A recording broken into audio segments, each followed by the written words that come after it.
We're at Ronald McDonald House at Stanford in Palo Alto, California, where many wonderful things happen. Hi everybody, I'm Maggie Scura. Welcome back to Comcast Newsmakers. As you saw, Ronald McDonald House, a long and very, very important history. And to tell us more about it is our guest right now. Her name is Seoane, and she's Family Services Director here at Ronald McDonald House. Welcome, Bree. Thank you. Welcome. Good to have you. Beautiful day. And we want to talk about the origins of the name, first of all. Ronald McDonald House, obviously, some association with that company that we're all very, very familiar with. Is there still a relationship between what goes on here and the McDonald's Corporation?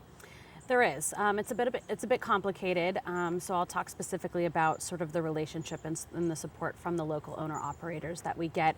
It is a portion of our operating budget every year, but it doesn't come directly from the corporation. It comes from the franchisees, if you will, from the Bay Area who have a co-op, and together they pledge support for this particular house at Stanford. All right, and in this particular house and around this particular house, as we said, amazing things happen. It is geared toward families and children with life-threatening illnesses, and I will let you take it from there. Exactly. Unfortunately, we're in the situation at this moment where our 47 rooms is not enough for the need that presents itself at Packard.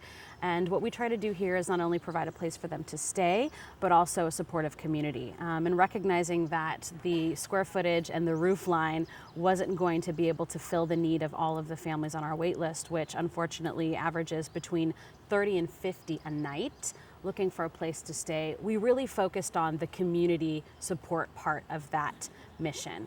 And so what we have done is opened up the house during the day to any family whose child is being treated at Packard, whether you're from Palo Alto, or Los Altos, or Chile, to come on over and take advantage of all of the services that we provide, which would be the meals, the programs, our activity rooms, where it's a great place for the kids to go and play and blow off some steam, and a great place for mom to leave them so she can have a bit of peace and quiet in her day as well. So these families can come over on our day pass program and spend all day here and do everything that our families can do.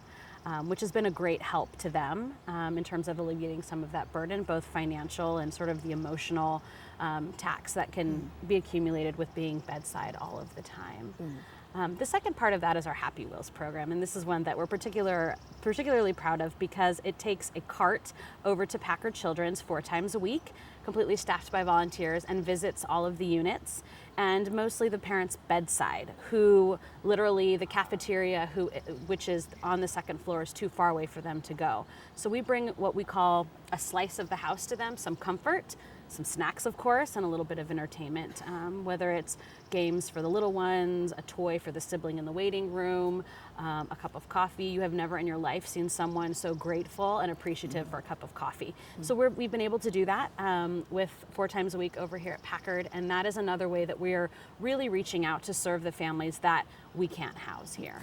For those families wanting to get on the list, what's the best way to go about it? The best way to get on the list is to be referred through your social worker. So there's a bit of a screening process just to make sure that we have all of the information from the families that is accurate to make sure that they are being treated for a serious illness. Because our space is so limited, we really try to focus on those families whose children are inpatient and being treated. So you would get a social services referral, and they go into our system, and then we're able to prioritize based mostly on clinical service, what types of treatment they are receiving, and also financial need.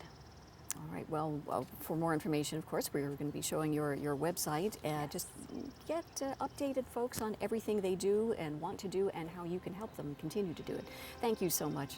Great to have you here, and thank you for hosting us today. We appreciate it. Thanks for coming by. And that's it for now on Comcast Newsmakers. I'm Maggie Scura. We'll see you next time.